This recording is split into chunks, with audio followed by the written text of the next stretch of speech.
Ok, bueno, hoy vamos a acabar de ver lo que es la parte de los sensores inerciales. Entonces vamos a ver lo que es el giroscopio. Vamos a ver también algunos aspectos de las unidades inerciales que combinan acelerómetro y giroscopio. Y vamos a ver también un poco de teoría sobre los osciladores MEMS. Entonces, a ver dónde nos habíamos quedado. Ok, bueno, nos habíamos quedado aquí en la parte de giroscopio. El objetivo entonces de un giroscopio es que se pueda obtener una medición de movimiento angular. Normalmente los giroscopios regresan o miden la magnitud de velocidad rotacional o velocidad angular y la miden en grados sobre segundo. Entonces, los giroscopios también sirven para usar, por ejemplo, pueden ser utilizados, por ejemplo, para determinar lo que es la orientación. Y bueno, se pueden utilizar en sistemas de navegación autónomos o también se pueden utilizar en dispositivos móviles como los teléfonos, por ejemplo, para detectar la orientación o para detectar algún movimiento angular. Y vamos a ver el principio de funcionamiento de los giroscopios. Como ya comenté hace rato, los giroscopios van a medir lo que es la velocidad, entonces la velocidad va a estar dada en grados sobre segundo o en radianes por segundo.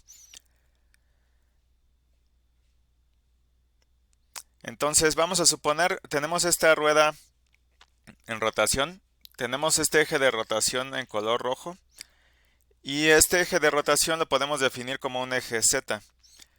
Entonces, si nosotros montáramos un giroscopio sobre esta rueda, se detectaría una rotación en Z, pero no en los demás ejes.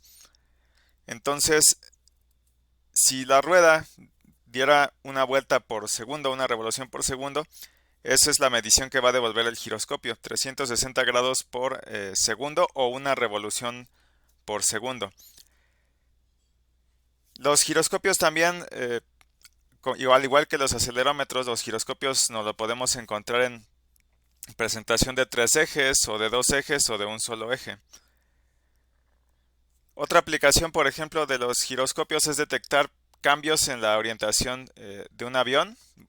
Bueno, no solo de un avión, sino de diferentes tipos de vehículos. Por ejemplo, y lo vamos a ver más adelante en los automóviles, un giroscopio se puede utilizar para detectar un cierto tipo de movimiento rotatorio sobre algún eje. Entonces, la razón por la cual se usan giroscopios en los automóviles es una razón de seguridad para dar una cierta estabilidad en la conducción o aplicar una determinada acción correctiva. Entonces, al igual que los acelerómetros, los giroscopios, como el que está aquí en la figura, pues también tienen ciertas características, digamos, en su empaquetado. En el empaquetado nos vamos a encontrar lo que es el nombre del dispositivo. Nos vamos a encontrar también una muesca que sirve para definir las orientaciones.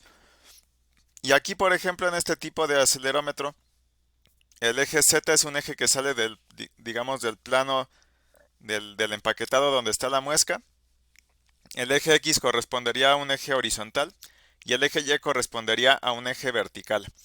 Entonces, este acelerómetro es de tres ejes y puede medir en rotaciones en cada uno de esos ejes. La idea aquí es que entonces este giroscopio me esté regresando en realidad tres salidas. Entonces me va a regresar lo que es la velocidad en X, la velocidad de rotación en Y y la velocidad de rotación en Z.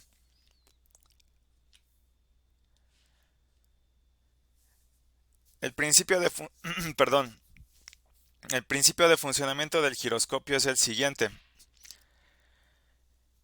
Cuando el giroscopio rota, dentro del giroscopio yo tengo una masa resonante que digamos está unida a un marco fijo, al marco fijo del giroscopio, con una serie de resortes. Entonces, si el giroscopio empieza a tener un movimiento rotatorio, este movimiento va a provocar que esta masa se empiece a mover. Y entonces, el hecho de que esta masa se empiece a mover va a generar una señal de corriente, una variación en la corriente. y esta corriente después es convertida a una señal de voltaje. Entonces, en la salida vamos a tener un determinado voltaje que va a depender de cuál es la velocidad de rotación que el giroscopio está experimentando.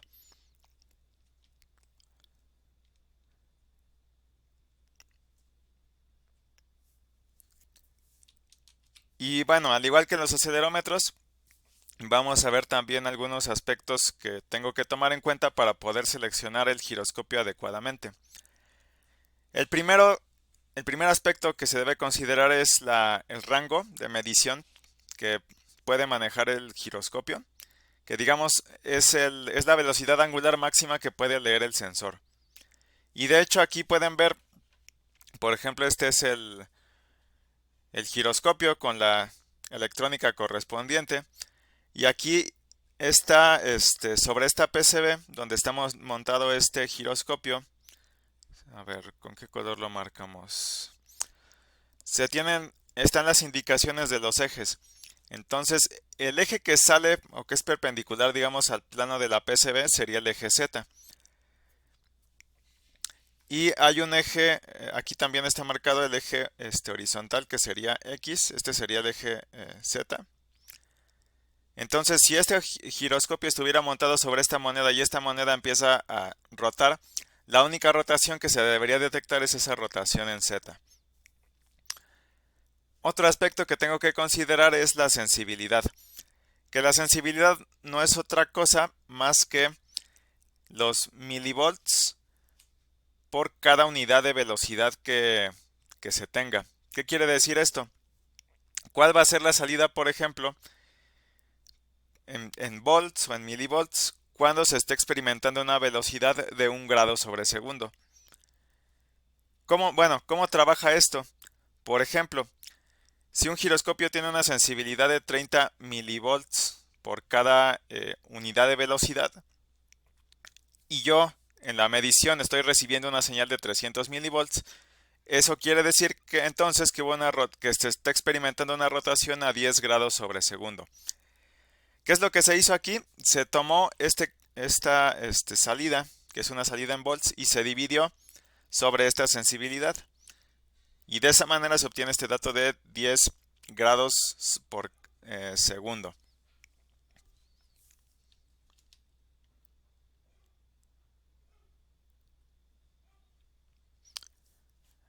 Otra cosa que se debe de considerar es un factor que se llama el bias, que es un factor que reportan las hojas de datos, que este factor no es otra cosa más que lo siguiente.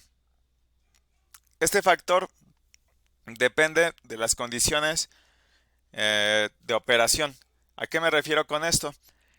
Que, por ejemplo, las hojas de datos especifican las condiciones de operación los valores, ciertos valores para las condiciones de operación nominales. Por ejemplo, a lo mejor la hoja de datos especifica esos datos para una temperatura de operación de 25 grados centígrados. Entonces, por ejemplo, yo sé, y lo voy a tratar de dibujar aquí una gráfica, este eje vertical sería la salida, vamos a ponerlo aquí.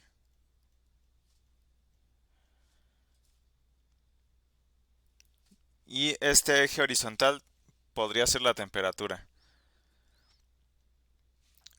Entonces lo que yo estoy viendo aquí sería más bien la salida cuando no se está experimentando ningún tipo de movimiento.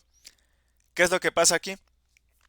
Este origen que está aquí se supone que me representa la temperatura nominal de operación. Entonces se supone que aquí yo debería tener una salida igual a 0. Pero bueno, siempre va a haber un factor de vías, es decir, la salida se va a desviar un poco de lo que se espera por diferentes factores, por la construcción del mismo dispositivo. Entonces siempre se va a tener un cierto vías, que en realidad puede representarse con una ecuación. Entonces la ecuación de salida sería Yx, que sería igual a X más B, donde esta B va a ser ese vías o esa desviación del valor que yo me estaba esperando. Bueno, No sé si hasta aquí tengan alguna duda o alguna pregunta.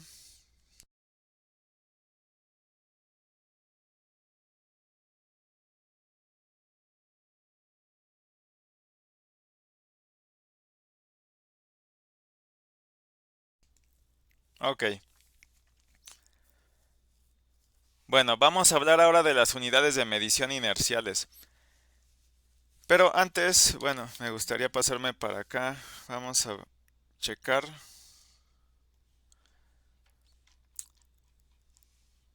Bueno, vamos a checar las dos hojas de datos de dos giroscopios diferentes. Yo aquí estoy dentro de la página de un fabricante que se llama ST y veo que hay distintos tipos de giroscopios aquí con diferentes tipos de montaje. Y bueno, en cada uno de ellos me reporta lo que es el precio por unidad. Entre más unidades quiera comprar yo del dispositivo, el precio va a ser menor. Entonces aquí lo que reporta, digamos, el fabricante es cuáles son las características. Primero te muestra cuáles son las características principales del giroscopio.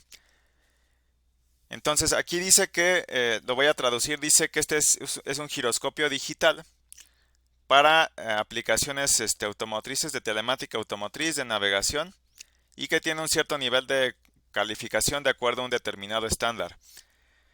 Reporta también lo que son las temperaturas de operación, y de hecho aquí dice que va desde menos 40 hasta 85 grados. Bueno, lo siguiente que ven aquí me parece que son estándares con los que cumple este dispositivo. De hecho, a ver, vamos a, por curiosidad, nada más por curiosidad, vamos a ver qué es este EAR99.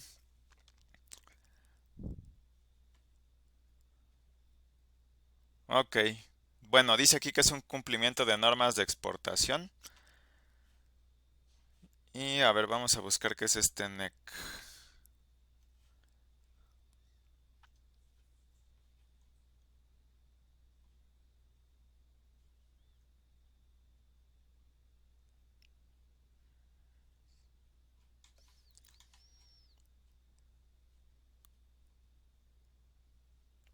Bueno, dice aquí que es un estándar estadounidense para la instalación segura de alumbrado y de equipos eléctricos.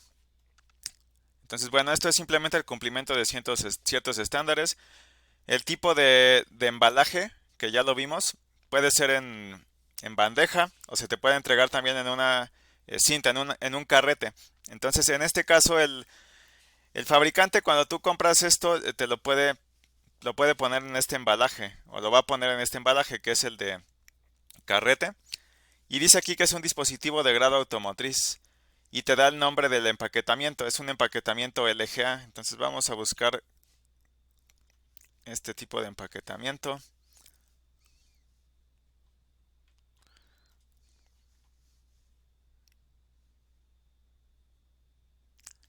Este empaquetamiento, digamos, es una especie de zócalo. Entonces este empaquetamiento, lo pueden ver aquí, es un arreglo. Déjenme pasarme para acá para darles la traducción.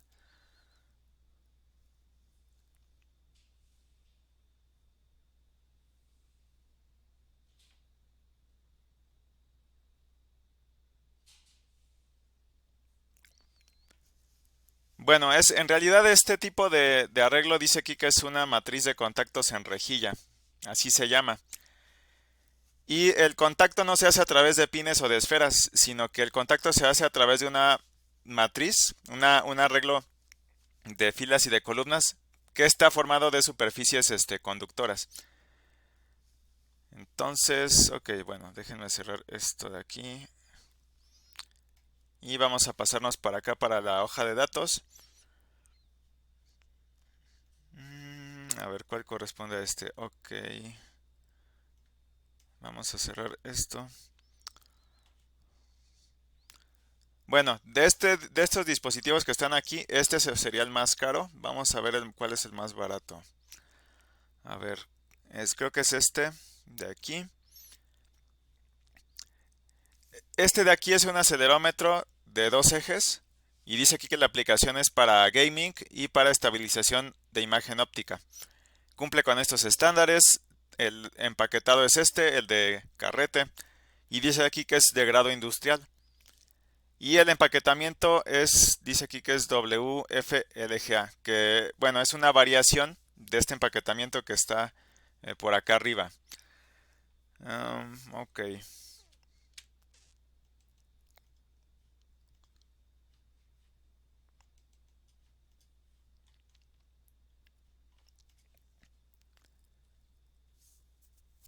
Bueno, igual, esta es la hoja de datos del dispositivo más caro que vimos. Muestra el empaquetamiento, muestra lo que son las dimensiones, muestra el rango de entrada para el voltaje de alimentación, muestra cuáles son las características de comunicación, qué protocolos de comunicación maneja.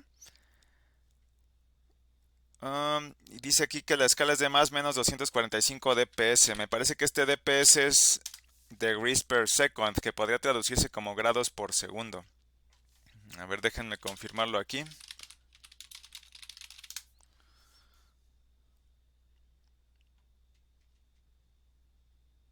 Grados por segundo.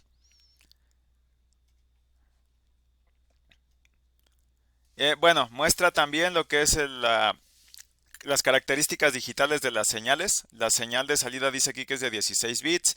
La salida de temperatura es de 8 bits. ¿Por qué lo comenta el fabricante? Porque también estos sensores tienen integrados un sensor de temperatura para poder hacer alguna compensación. Bueno, reporta aquí algunas otras características que son filtros que ya tenga integrados el dispositivo.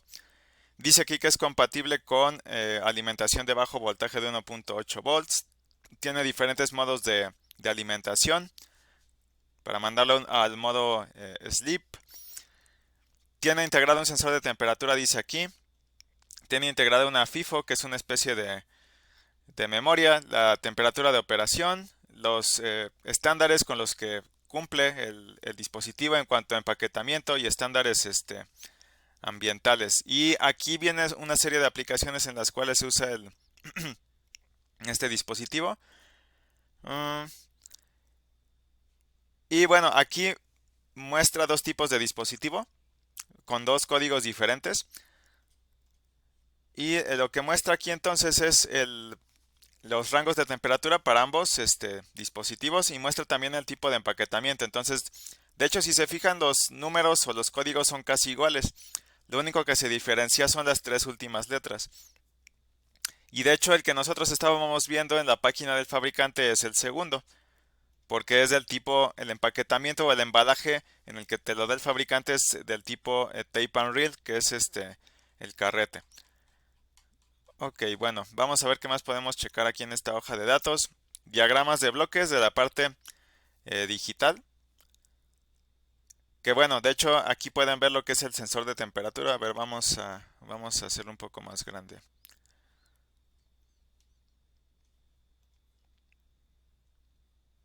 Bueno, viene aquí un amplificador. Viene aquí también lo que es un filtro pasabajas. El módulo de comunicación. Un módulo para filtrado digital. Un sensor de temperatura. La memoria, que bueno, un arreglo de memoria que es una FIFO. El reloj. Y vamos a ver qué más está por acá. Bueno, el fabricante genera estos diagramas que son para indicar las orientaciones. Entonces el eje que sale de este plano del dispositivo sería el eje Z. El eje horizontal es el eje X y el eje vertical es el eje Y. Pone también aquí lo que son los pines, cada una de las señales que van a cada uno de los pines. Y bueno, viene una explicación de en qué consiste cada señal. ¿Qué más? Bueno, vamos a seguir checando qué más podemos encontrarnos por acá. El rango de medición dice aquí que es de más o menos 245 dps, que ya vimos que son grados por segundo. La sensibilidad, y reporta también unos valores mínimo y máximo. La típica dice aquí que es de 8.75. ¿Qué más?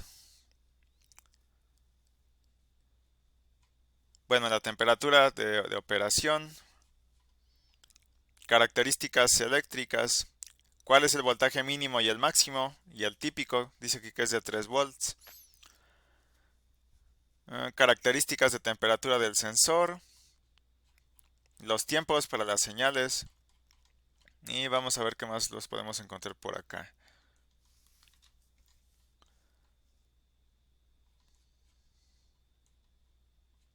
Bueno, también tiene una explicación aquí de la terminología. Te dice qué es la sensibilidad y te explica algunos otros parámetros o características que reporta aquí el mismo fabricante en la hoja de datos. Algunos modos de operación, pero bueno, todo esto sería para la parte digital. Un diagrama de bloques para explicar cómo funcionan ciertos módulos. Eh, Circuitería eléctrica también pone aquí el fabricante. ¿Qué más? Ok, bueno, desde luego la operación de los protocolos de comunicación que tiene el dispositivo. Y bueno, me voy a saltar todo esto es de la parte digital.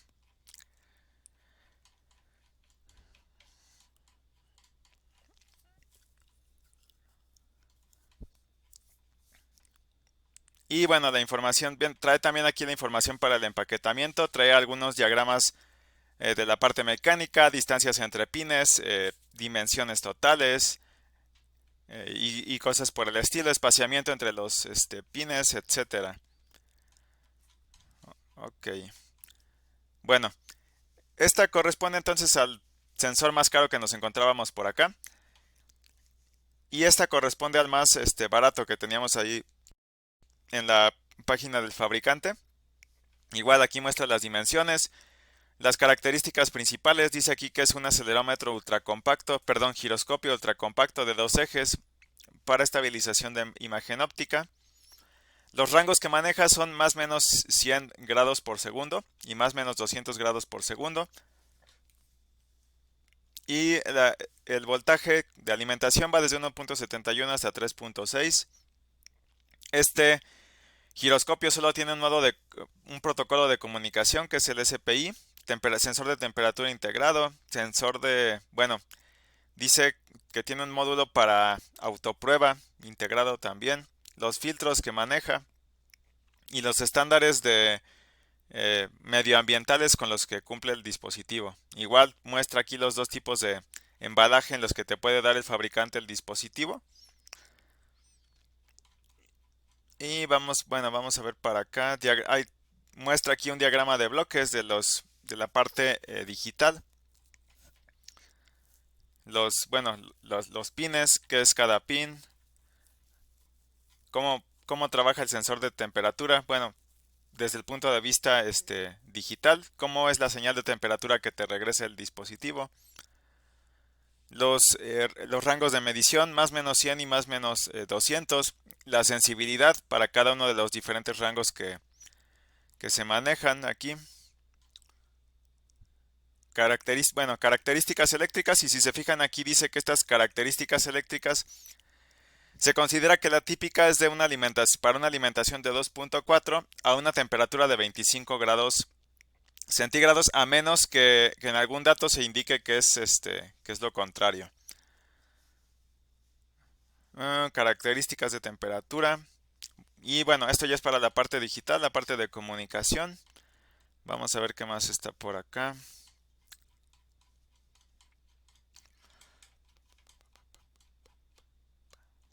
Bueno, igual las dimensiones de lo que es el empaquetamiento, distancias entre pines, dimensiones totales, diferentes vistas del dispositivo que muestra aquí el fabricante.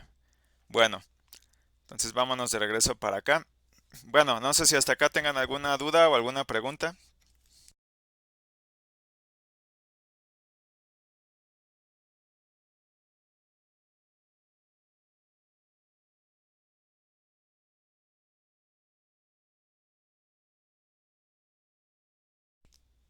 Ok. Bueno, vamos a continuar entonces con las unidades inerciales. Ya las habíamos hablado en algún momento. Son unidades combinadas que traen acelerómetros y giroscopios. Algunas también traen lo que es un sensor magnético que se llama magnetómetro, que puede ayudar a determinar la orientación. Y se utilizan sobre todo en sistemas que son no tripulados. Entonces, estos dispositivos van a regresar lo que son velocidades angulares, aceleraciones lineales, y en el caso de que tenga también el sensor, el magnetómetro, también me va a regresar lo que es intensidad de campo magnético. Entonces, todos estos parámetros en su conjunto se van a mandar a un sistema que se llama sistema de navegación inercial. ¿Para qué? Bueno, para, para determinar una posición relativa, una orientación y una velocidad. Para esto me sirven estos datos. Entonces, el desempeño y la precisión de estas unidades inerciales depende de varios factores, depende de la tecnología del sensor, depende también de las propiedades térmicas del empaquetado, depende de la construcción interna del dispositivo. Hay muchos factores que tienen influencia en el comportamiento del dispositivo. Entonces, hay ciertos parámetros que nos sirven para comparar diferentes dispositivos. Digamos que entran dentro de esta rama de las unidades inerciales, y vamos a ver algunos de ellos. Entonces, tengo lo que es el bias, que ya lo había comentado hace un momento. Este bias es cuánto se va a desviar la salida cuando yo no tengo ninguna entrada, cuando la entrada tiene, bueno, más bien cuando la entrada tiene un valor de 0. ¿Cuánto se va a desviar del valor que debería de regresarme teóricamente el sensor? Por ejemplo, pensando en que estemos utilizando la parte del acelerómetro, nosotros se supone que si dejamos el acelerómetro en una cierta posición, el valor que debería de regresarnos es de 9.81. Pero ya en la práctica el valor que me regresa el dispositivo es de 9.75. Entonces hay una desviación del valor en la medición. Entonces esa desviación se puede reportar o se puede escribir de la siguiente manera. Y va a ser la salida. Entonces tengo una función que, digamos, me describe lo que es el comportamiento del sensor, me relaciona lo que es la entrada con la salida, y tengo esta B, donde esta B va a ser ese bias o ese offset, que es qué tanto se está desviando mi medición del valor que debería de regresarme en realidad. Entonces tengo este factor de bias, tengo otro factor a considerar que se llama repetibilidad del bias, que quiere decir qué tan similar va a ser una medición de otra cuando se repite varias veces la misma medición. Y otro parámetro que se debe considerar, por ejemplo, es la estabilidad del bias, que es qué tanto va cambiando ese bias conforme va transcurriendo el tiempo, dentro de un mes o dentro de 2 meses o dentro de un año. Otro factor que tengo que considerar es qué tan sensible es el dispositivo a las vibraciones, que es algo que ya habíamos platicado para la parte de los acelerómetros en una aplicación en específico que era detección de inclinación. Entonces, por ejemplo, lo que tenemos que considerar aquí es qué tanto va a cambiar la velocidad angular en un ambiente donde haya vibraciones. ¿Por qué? Porque las vibraciones pueden introducir un ruido. Entonces, si la velocidad angular, por ejemplo, es de 100 grados sobre segundo, si se meten vibraciones, lo que podría pasar es que ese dato empiece a cambiar, que ya no sean los 100 grados sobre segundo que son en realidad, sino que se empiece a detectar a lo mejor 101 o 109, que el valor se empiece a desviar del valor real por el hecho de que existen vibraciones. Entonces estas vibraciones le pueden meter ruido a la medición que yo estoy realizando. Depende también el tipo de aplicación que nosotros estemos tratando, porque hay aplicaciones en las que se requiere que se tenga una alta transferencia de datos o una alta velocidad de salida de datos. Entonces es otro parámetro o otro aspecto que tengo que considerar. Y bueno, al igual que pasaba por ejemplo en los acelerómetros, las unidades inerciales pues también vienen en diferentes gamas. Entonces, entre más alto sea el grado o la gama de un sensor, pues va a ser mayor la precisión, por ejemplo. El consumo de energía va a ser menor también, por ejemplo. Me va a dar mayores características o más prestaciones que otro tipo de dispositivos, el nivel de ruido que va a manejar el dispositivo va a ser menor, y esto desde luego que va a ir incrementando el costo. Y otra cosa que vimos ya también en alguna clase que incrementaba el costo es el tipo de empaquetado del dispositivo. Que esto desde luego depende de la aplicación donde yo me lo vaya a llevar. Porque, por ejemplo, si yo me llevo algún dispositivo a un ambiente donde se requiera un uso rudo, entonces el empaquetamiento, la carcasa ya va a estar hecha de un material metálico, por ejemplo, y eso ya le va a añadir un costo mucho mayor al dispositivo. Ya lo habíamos visto también en alguna ocasión. Como un dispositivo, aunque fuera el mismo, podía variar de precios entre $8 o $90 por el simple hecho de que la carcasa del dispositivo fuera de un material diferente. ¿Por qué? Bueno, porque entre más robustez requiera, pues se requiere mayor protección, se requiere que yo tenga un cierto tipo de sellado, sellado hermético, por ejemplo, que me garantice que no se filtre la humedad, etcétera. Entonces, todos estos factores le van a ir añadiendo un precio al dispositivo.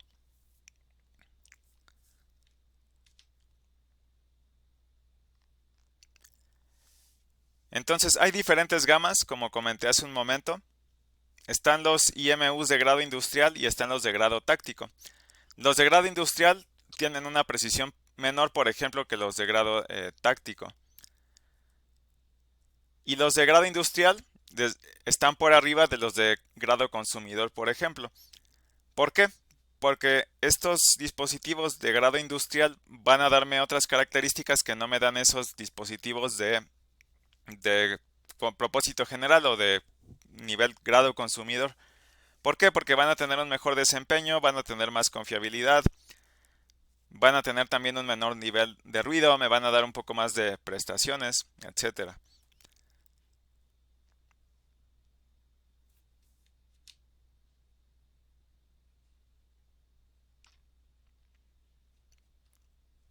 Entonces, para poder seleccionar una de estas unidades, tenemos que pensar en todos estos factores. ¿Cuál es la aplicación en la que yo voy a utilizar este dispositivo? Entonces, para vehículos autónomos, por ejemplo, yo requiero que estos sensores tengan un cierto nivel de robustez para ambientes extremos. ¿Por qué? Porque a lo mejor yo me podría encontrar con que la operación del sistema va a verse muy o puede verse muy afectada por lo que son impacto o vibraciones o ciertos niveles de temperatura. Entonces yo podría requerir un dispositivo como el que está acá en la derecha. Esta carcasa de este dispositivo, de esta unidad inercial, que de hecho ahorita en un momento podemos checar hojas de datos de algunos dispositivos de este fabricante.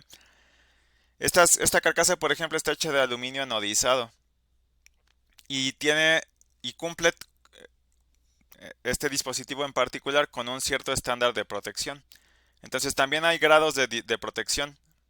En este caso cumple con el IP67. Entonces hay grados que son únicamente para que no se filtre cierto nivel de polvo. Hay otros grados donde eh, se garantiza, digamos, que no se filtre cierto nivel de agua o está garantizado que no se le va a meter el agua al dispositivo, etcétera. Entonces, la aplicación también influye en la selección que yo voy a hacer del dispositivo. Vamos a pensar entonces que queremos utilizar una de estas unidades en un vehículo autónomo.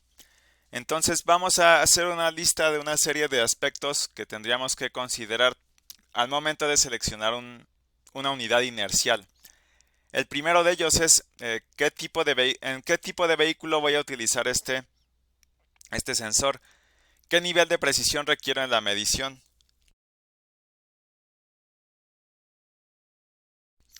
Requiero, por ejemplo, también conocer la intensidad de campo magnético, porque si no es así, entonces yo puedo adquirir una unidad inercial que me regrese únicamente lo que son los desplazamientos lineales y los desplazamientos angulares. Otro aspecto que tengo que considerar que a veces no es tan obvio es en qué parte del vehículo autónomo voy a montar mi dispositivo. ¿Tendré problemas por las dimensiones del dispositivo? ¿En qué parte del dispositivo lo voy a montar? que bueno, son cosas muy triviales, pero que a veces no nos preguntamos. ¿Cómo me voy a llevar el cableado para poder alimentar el dispositivo? ¿Hacia qué otros subsistemas voy a comunicar este dispositivo, este sensor? Subsistemas que digamos formen parte de este vehículo autónomo.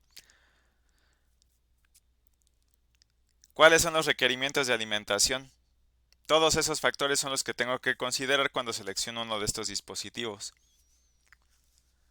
¿Cuál es la funcionalidad que necesito que me dé este sensor? Entonces, este sensor, ya digamos dentro de un vehículo autónomo, lo que me va a regresar a la funcionalidad que me va a dar es decirme hacia dónde está orientado el vehículo y qué tan rápido se está moviendo. Entonces, esa es la aplicación de este dispositivo en el caso de los vehículos autónomos, por ejemplo. O también podría regresarme incluso la orientación, digamos, respecto al campo magnético de la Tierra, que no es otra cosa más que considerar que el dispositivo también integre el magnetómetro y que entonces yo pueda tener también una funcionalidad, digamos, del tipo brújula. Ok, bueno, voy a pasar con la parte de osciladores. Hasta aquí no sé si tengan alguna duda o alguna pregunta.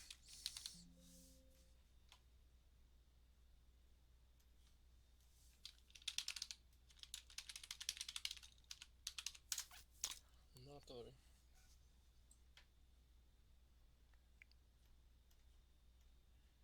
Ok.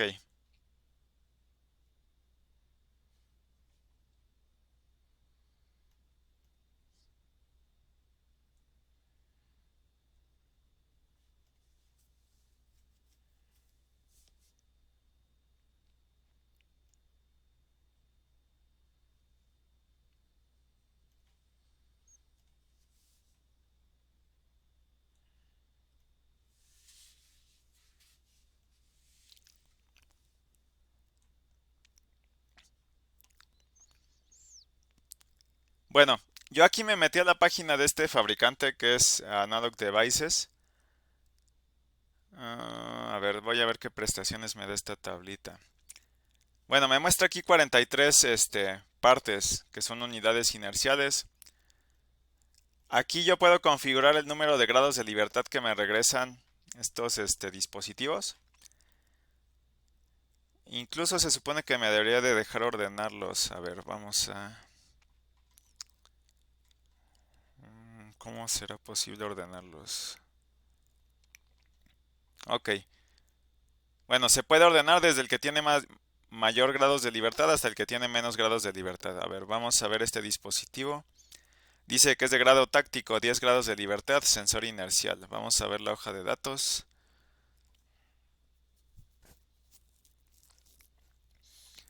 Y bueno, aquí en la tabla también presenta otras características, como cuál es el rango de entrada para el giroscopio.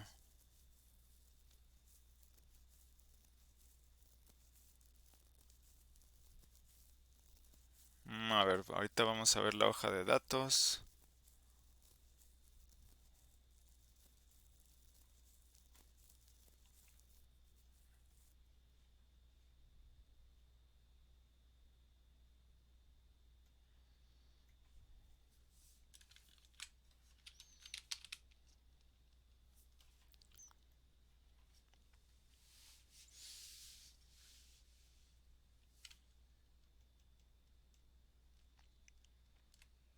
Bueno, dice aquí que es un sensor de grado táctico. Dice que es de 10 grados de libertad. Bueno, ahorita vamos a ver si podemos encontrar por qué dice que 10. Giroscopio digital triaxial más o menos 450 grados sobre segundo de rango dinámico. Estabilidad del vías de 5.1 grados sobre hora. Acelerómetro digital triaxial de más o menos 18 Gs. Ah, ok, bueno, ya creo que ya veo por qué, porque también tiene un magnetómetro integrado y dice que el rango de medición es de menos 2.5 Gauss, que se supone que es intensidad de campo eléctrico, si no me equivoco. Incluye también un sensor de presión digital y incluye también aquí el rango que dice de 300 milibars a 1100 milibars. Rango de calibración rango de temperatura de calibración de -40 a 85 grados centígrados, compatible con el protocolo SPI. Y dice aplicaciones, control y estabilización de plataforma, navegación, rastreo personal, instrumentación y robótica. Bueno, reporta también aquí lo que es el diagrama de bloques funcional, que te dice cómo está, bueno, que te dice cuáles son los pines del dispositivo. Y después te muestra los módulos internos del dispositivo. Entonces aquí tiene lo que es el módulo SPI, que es el módulo de comunicación.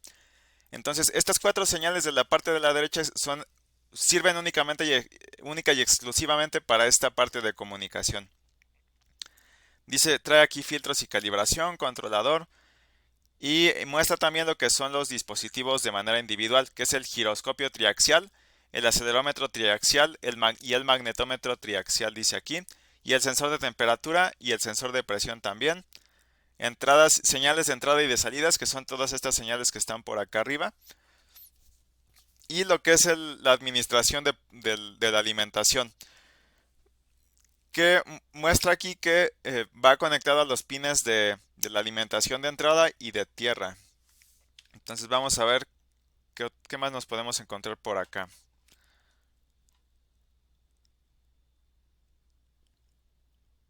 Bueno, vienen las especificaciones del dispositivo. Las condiciones de operación típicas las muestra aquí también el fabricante. Dice son 25 grados centígrados, voltaje de entrada 3.3. Y se considera que las presiones van a estar entre 300 milibars y 1100 milibars, a menos que se especifique lo contrario. Vienen las especificaciones de los tiempos para las señales digitales. Tabla de registros. Diagramas de tiempo de las señales. Rangos máximos absolutos. Cualquier aceleración sin que esté conectado a funcionamiento serían 2000 Gs. Y cuando esté bajo alimentación también es a 2000 Gs. Digamos que es la aceleración más grande que puede soportar. Las alimentaciones máximas, bueno, mínima y máxima de menos 0.3 a 3.6. Rango de temperatura de operación.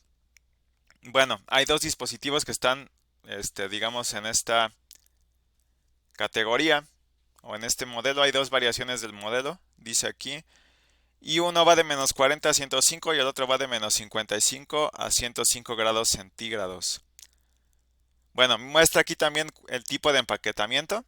Muestra cuáles son los pines, los nombres de cada una de las señales que van a cada uno de los pines, la explicación, igual como ya habíamos visto en otras hojas de datos. Y bueno, explica aquí cuál es la teoría de operación del dispositivo, la explicación de las señales digitales, la estructura de los registros, que es donde se van almacenando los datos. Bueno, todo esto es para la comunicación, para la parte digital. Y me la voy a brincar. A ver, ¿qué más podemos ver por acá? Bueno, te muestra la configuración también para los ejes. ¿Cuál es el eje X? ¿Cuál es el eje Y? ¿Cuál es el eje Z? Te muestra los distintos grados de libertad. A ver si por aquí viene una tablita con las variables. Bueno, creo que no. Pero esos ejes X, Y y Z corresponden a las orientaciones. El eje Z es un eje que sale del plano del dispositivo. Y asociado a este eje Z viene lo que es la aceleración en Z, el giro alrededor de este eje Z y la medición magnética en este eje. Y es lo mismo para el resto de los ejes. Ok, bueno, vamos a ver qué más nos podemos encontrar por acá.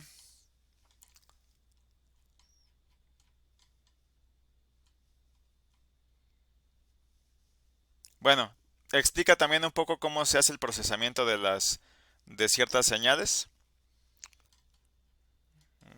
Ok, calibración.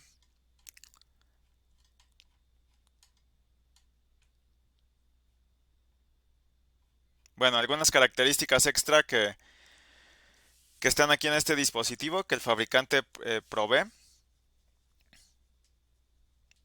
Y incluso vienen algunas sugerencias para hacer el montaje del dispositivo, es decir, qué tipo de arandelas puedo utilizar, qué tipo de tornillos son los que debo de utilizar, qué tipo de conector es el que debo utilizar para ponerlo con respecto, por ejemplo, a una placa PCB.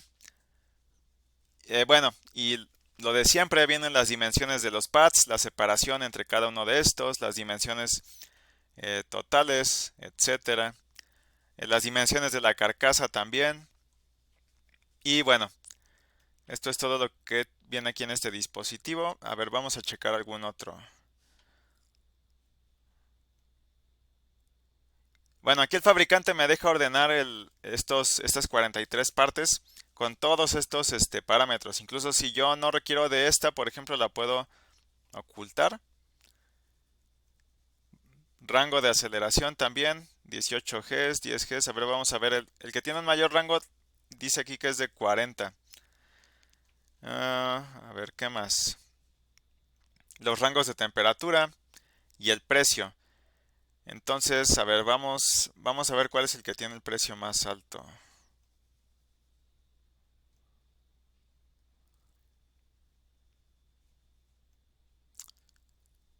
Bueno, este dispositivo cuesta $1907 y es un dispositivo de 7 grados de libertad. A ver, vamos a checar la hoja de datos.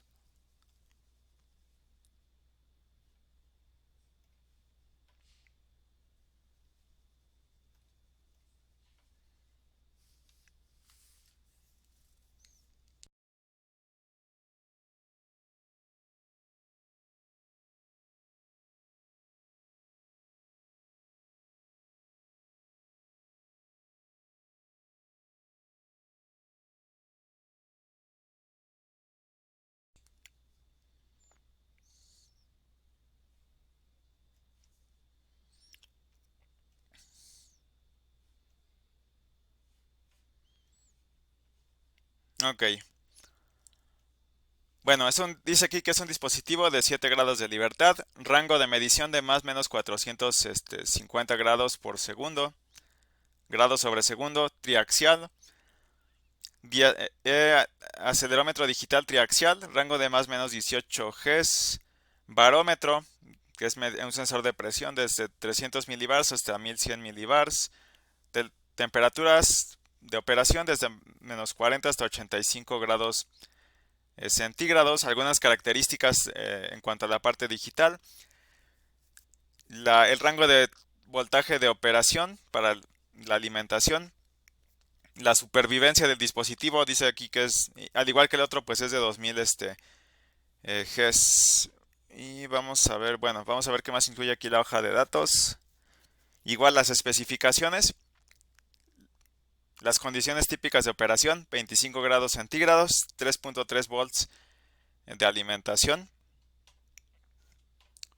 Las especificaciones para las señales de tiempo, los rangos máximos absolutos. Vamos a ver qué más. Bueno, la explicación de los pines también, algunas curvas. Curvas, por ejemplo, de temperatura contra error de sensibilidad.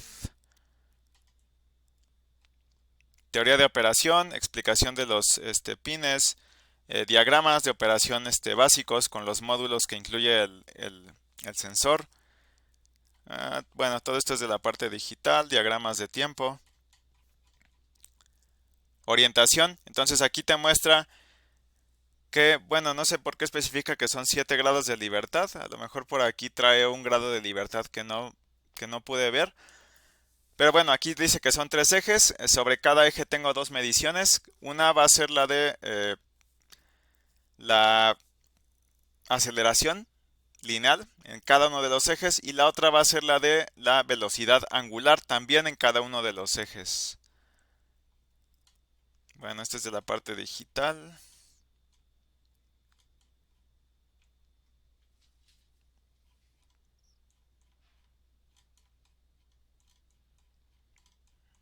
Ok.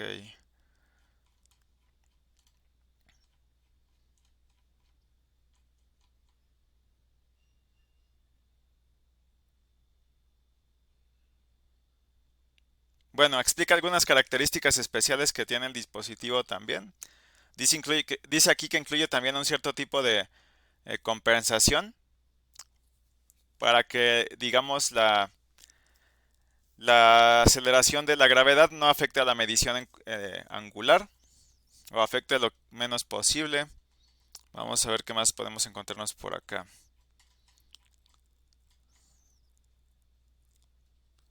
Bueno, la respuesta en frecuencia del dispositivo también la muestra. Y las sugerencias para el montaje y dimensiones también. Ok, bueno, bueno, se supone que este es el dispositivo más caro de todos los que nos podemos encontrar por acá. A ver, vamos a tratar de buscar uno que tenga alguno que tenga un rango más grande de aceleración. A ver.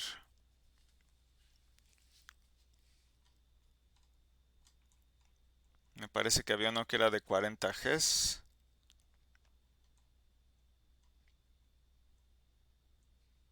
Ok, bueno, vamos a seleccionar uno aquí al azar.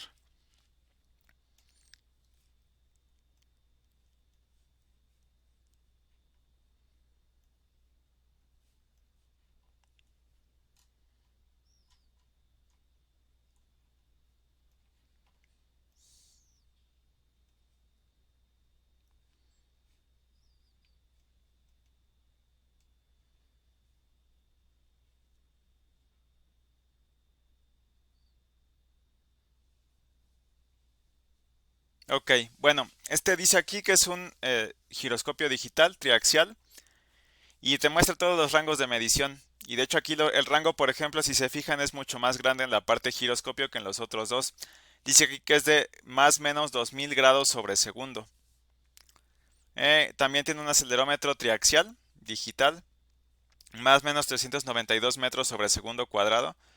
Que bueno, es un poco raro que lo reporten estas unidades, pero bueno. Temperatura de operación, menos 40 grados centígrados a 105 grados centígrados. Máxima supervivencia o supervivencia al choque de 19.600 metros sobre segundo al cuadrado. Aplicaciones, navegación, estabilización e instrumentación, vehículos autónomos, agricultura inteligente, construcción de maquinaria, automatización industrial, robótica, realidad virtual aumentada e Internet de las cosas móviles. Ok, bueno. Aquí igual reporta las especificaciones para los rangos típicos, o los valores típicos, mejor dicho. Y bueno, muestra cuál es el tipo de conexión. De hecho, bueno, aquí los pines, si se fijan, pues están arreglados de una manera muy distinta a como estaban en los otros dos dispositivos. Y muestra cuáles son todas las señales que se tienen aquí, que de hecho pues son bastantes. Incluso se requiere una tabla con tres páginas para todos estos pines que están por acá. Entonces son 1, 2, 3, 4, 5, 10 y 5. Bueno, es un arreglo de 10 por 10, entonces tengo 100 pines en total. Aquí la hoja de datos muestra dónde está ubicado cada pin cuando yo estoy mirando el dispositivo desde una vista superior. Y bueno, vamos a ver qué más nos podemos encontrar por acá. Teoría de operación. Explicación de cómo funciona la parte de los filtros, la calibración, estructura de los registros, cómo funcionan, bueno, los tiempos de las señales, etcétera. Y bueno, desde luego que también muestra, perdón, lo que es el arreglo de los ejes, los ejes X, Y, Z, la aceleración X, Y, Z y las velocidades sobre los tres, angulares sobre los tres ejes. Ok, bueno, a ver qué más hay por acá.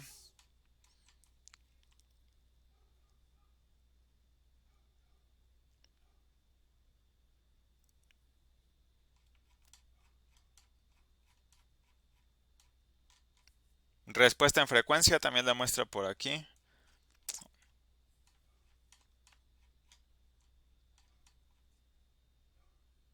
Y bueno, también algunas sugerencias para la PCB, porque bueno, el contacto de este dispositivo con respecto a la PCB donde se va a montar pues es diferente, entonces hay que tomar otras cosas aquí en consideración.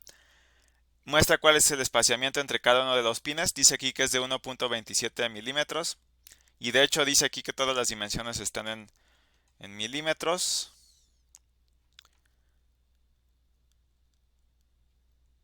Y bueno, muestra también, el mismo fabricante muestra aquí que hay que ellos ya tienen tarjetas donde digamos ya tienen integrado este dispositivo. Ok. Bueno, voy a regresarme para acá entonces.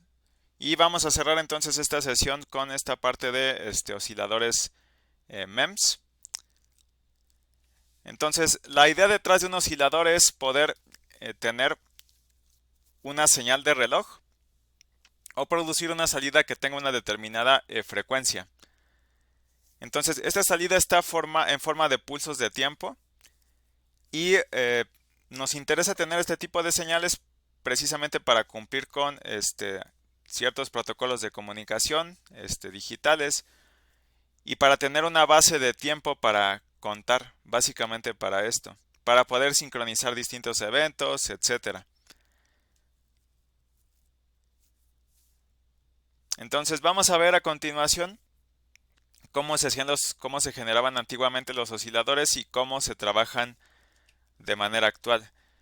Lo que pasaba antes de que se tuvieran los dispositivos MEMS es que los diseñadores de dispositivos electrónicos generaban una señal de reloj a partir de un oscilador RC, donde el RC pues es un circuito resistivo y capacitivo. Entonces aquí se usa una red que está formada con componentes pasivos, donde bueno, ya sé que los componentes pasivos en la parte eléctrica pues son resistencias, capacitancias e inductancias. Son componentes que por sí mismos no pueden inyectar o generar energía para inyectarla en el sistema. Entonces se tenía este oscilador RC en combinación con esta circuitería y un amplificador para poder generar la señal de reloj.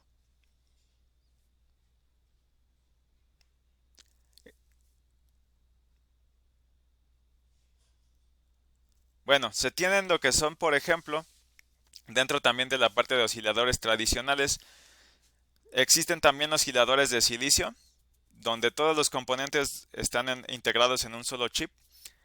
Y esto produce una mejor precisión que la solución que les platicaba antes del circuito RC. Y se tiene una mejora en el desempeño en cuanto a la temperatura. Entonces, estos osciladores ya vienen, digamos, ya están disponibles con con con un rango de frecuencias que ya vienen programadas de fábrica. Y se tienen también lo que son osciladores que tienen circuitos basados en cristales de cuarzo. Y estos osciladores están basados en un principio piezoeléctrico. Entonces aquí la idea sería la siguiente. Si se aplica un determinado voltaje, estos cristales de cuarzo se van a comportar de una determinada manera cuando entren en resonancia. Y entonces esto yo lo puedo utilizar para generar una señal de reloj. Entonces, la idea para construir un oscilador sería tomar un cristal o tomar un elemento que esté en resonancia y combinarlo con una serie de circuitos analógicos para poder generar una señal de reloj. Y pasándonos ya a la parte MEMS, un resonador MEMS va a ser una estructura que tiene un tamaño muy pequeño, que va a estar diseñada o que está diseñada para vibrar a altas frecuencias bajo una excitación electrostática. Y de hecho aquí la frecuencia de resonancia va a ser inversamente proporcional al tamaño del resonador. Ya en alguna ocasión hicimos algún análisis de esto y vimos cómo ciertos elementos, conforme se van disminuyendo su tamaño, la frecuencia de resonancia va a empezar a incrementar. Entonces estos resonadores van a trabajar en el rango de lo que son kilohertz y megahertz, y las aplicaciones típicas son para relojes en tiempo real o para darle funciones especiales de alimentación a ciertos dispositivos, como ya habíamos visto por ejemplo en las hojas de datos, para hacer que entre en un modo sleep el dispositivo o para despertarlo o para sincronizar para tener una sincronización en las señales, básicamente para tener una base de tiempo sobre la cual contar.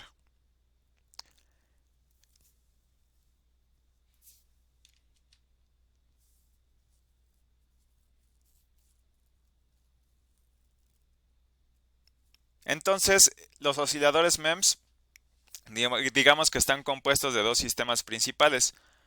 Uno sería el resonador, que digamos es la parte, entre comillas, mecánica. Y el otro sería toda la parte de procesamiento digital. Entonces, lo que va a suceder aquí sería lo siguiente. Hay una parte, digamos, el resonador ya trabaja o tiene una frecuencia de resonancia establecida y ya sabemos cómo va a oscilar. Y esa oscilación entonces me va a generar una señal de salida. Pero yo esa señal de salida la puedo procesar para tener alguna otra frecuencia, por lo cual yo necesito ciertos módulos que me realicen una división o multiplicación de la frecuencia. Entonces la idea también, bueno, y esto se puede ver aquí en la parte de la derecha. Esta es la parte del resonador y esta es la parte este es el circuito integrado que se encarga de manejar este resonador. Entonces esta parte, este módulo que está aquí en la derecha se va a encargar de provocar que ese resonador entre en, en resonancia o en oscilación. Y la idea aquí entonces es que se genere una señal que sea la misma, que tenga la misma frecuencia que la vibración de ese resonador o que sea un múltiplo de la frecuencia de resonancia. Entonces de todo esto se va a encargar este sistema que pueden ver aquí en la parte de la derecha.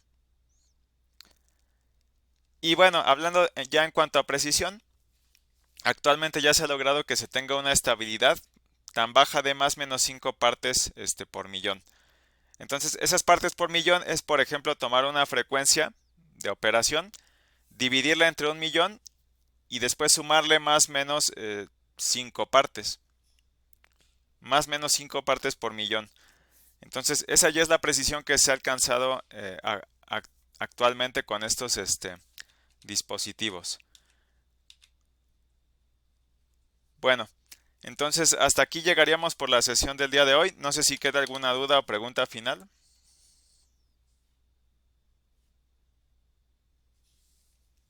No importa, ¿no?